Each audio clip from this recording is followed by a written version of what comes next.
Cuando yo desperté, yo estaba hablando y hablando, llorando y hablando, y los médicos llamaron a mi hermana diciendo que tal vez pues yo era esquizofrénica, porque incluso hasta me amarraron porque no paraba de hablar y tenían miedo de que yo hiciera o me hiciera algún daño. Me amarraron las manos y mi hermana vino y me contó que estaban orando todos por mí, que no habían parado de orar, y le conté la experiencia que yo había tenido tan hermosa, porque hasta incluso me dijo el Señor, muchos te van a creer, tal vez otros no, pero esto va a servir para que tú vayas y prediques esta palabra. Posteriormente pasaron algunos días, yo seguía en mi gravedad y yo veía a un ángel vestido de negro y a una mujer también como tipo bruja, y el hombre le decía, bueno, parecían humanos, no dejes entrar a su hermana porque ella apesta, es hija de Dios, huelen feo. Y yo sabía que mi hermana estaba ahí, yo en la mente le decía, entra, Rosy, sé que estás ahí, tú puedes entrar, y ponían aparatos ruidosos para que yo no pudiera hablar o gritar,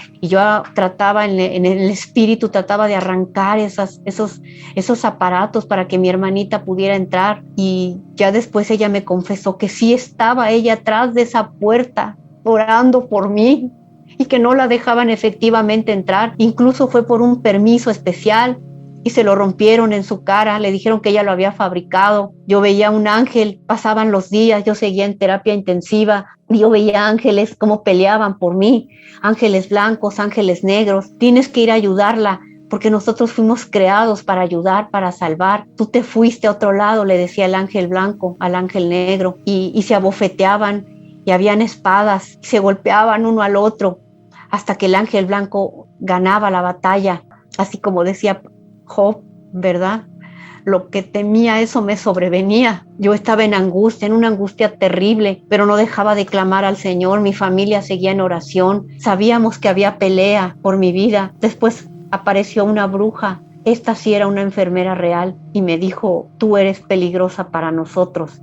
Tú no mereces vivir. Tú no tienes por qué vivir. Y yo seguía orando y orando hasta que se retiró. Quiero decirles que el mundo espiritual es más real, es más tangente y más vivo que lo que estamos viendo físicamente o en forma natural, porque la verdad es que lo que yo viví ahí en ese hospital fue tremendo, fue terrible.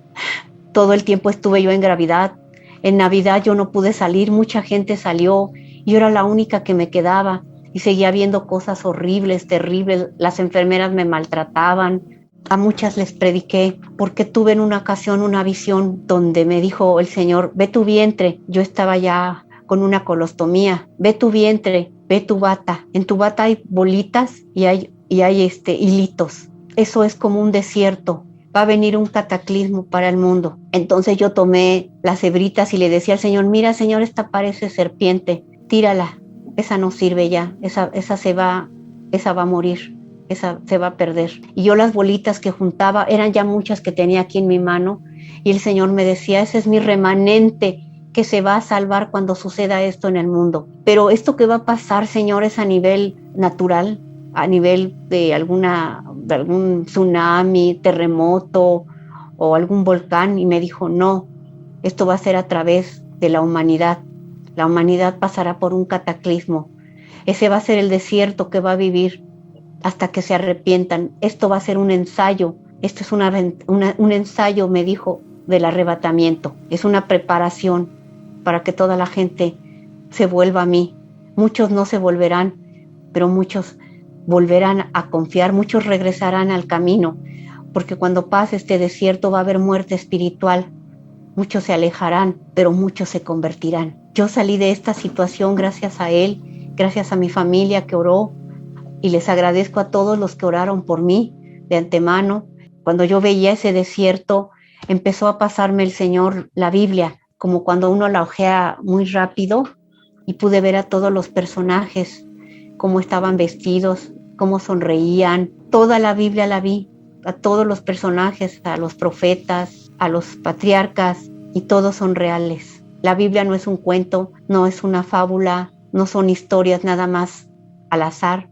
Son realidades, son verdad, porque los personajes que yo veía se sonreían, me saludaban y me decían, todo esto es verdad.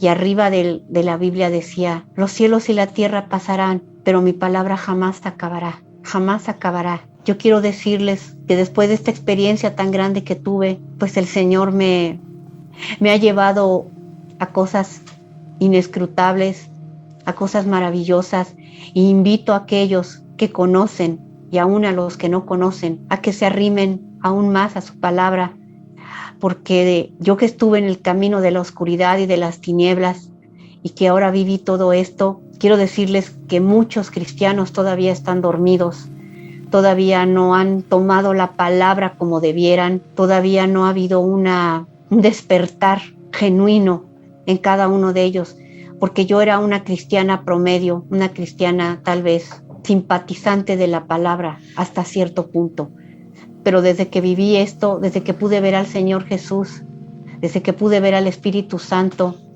y al Padre, cosa que nadie ve, mi vida cambió de un giro de 360 grados aún más grande, aún más real, aún más emotivo, y ahora tengo más visiones,